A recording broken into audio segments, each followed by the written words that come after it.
आखिर क्यों माता पार्वती का वाहन एक शेर बन गया? इसके पीछे एक कहानी है जो मैं आपको सुनाती हूँ।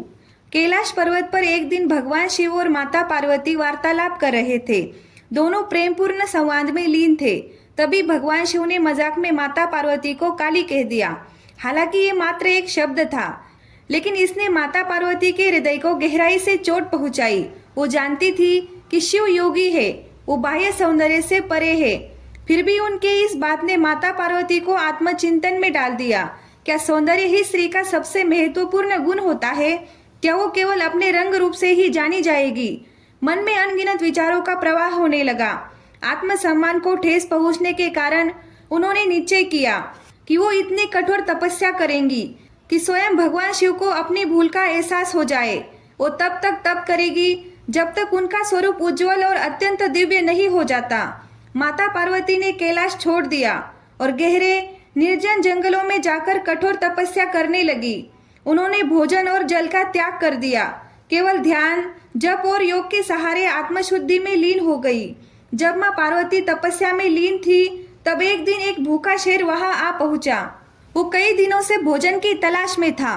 उसके सामने एक अकेली स्त्री थी जो पूर्णतः ध्यान में मग्न थी। शेर के मन में विचार आया कि ये उसका शिकार हो सकता है, लेकिन जैसे ही उसने माँ पार्वती को देखा, उसे उनके शरीर से एक अद्भुत तेज और ऊर्जा निकलती हुई महसूस हुई। उसके भीतर जो क्रूरता थी वो धीरे धीरे समाप्त होने लगी। वो शिकार करने के लिए आया था, लेकिन अब वो शांत होकर वही बैठा रहा।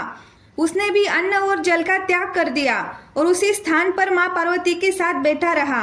कई वर्षों की कठिन साधना के बाद माँ पार्वती की तपस्या से सारा ब्रह्मांड प्रभावित होने लगा। देवता भी ये देखकर आश्चर्यचकित थे कि एक स्त्री ने इतनी कठोर तपस्या कर ली थी कि स्वयं भगवान शिव को भी उनकी परीक्षा को स्वीकार करना पड़ा। अंत में भगवान शिव उनके सामने प्रकट हुए। उन्होंने माँ पार्वती को उनकी अटूट भक्ति और संकल्प के लिए आशीर्वाद दिया और कहा, हे पार्वती, तुम्हारी तपस्या और निष्ठा से मैं प्रसन्न हूँ। मैं तुम्हें उज्जवल वर्ण का वरदान देता हूँ। अब से तुम्हें गौरी के नाम से जाना जाएगा। माँ पार्वती को जब ये वरदान प्राप्त हुआ तो गंगा नदी में स्नान करने के लिए गई। जैसे ही उन्होंने गंगा के पवित्र जल में डुबकी लगाई, उनका स्वरूप दिव्य, स्वर्णीय और अत्यंत सुंदर हो गया। अब वो केवल रूप से ही नहीं, बल्कि आत्मा से भी पूर्ण और जागरूक हो चुकी थी। वो अब सिर्फ एक साधारण स्त्री नहीं थी, बल्कि संपूर्ण स्त्रीत्व और शक्ति का प्रतीक बन चुकी थी। जब माँ पार्वती तपस्या करके लौटने लगी, तभी उन्होंने देखा कि वही शेर अब भी उनके पास बैठा है।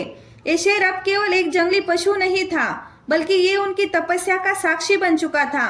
उसने भी उनके साथ भूख प्यास का त्याग किया था। माँ पार्वती ने उसे आशीर्वाद दिया और कहा, तू अब मेरा साथी है। जैसे तूने मेरी साधना के दौरान मेरी रक्षा की, वैसे ही अब तू मेरा वाहन बनकर संसार में मेरे साथ रहेगा। इस प्रकार वो शेर माता पार्वती का वाहन बन गया। अगर आपको ये वीडियो अच्छा लगे तो वीडियो को लाइक और चैनल को सब्सक्राइब जरूर करें। धन्यवाद।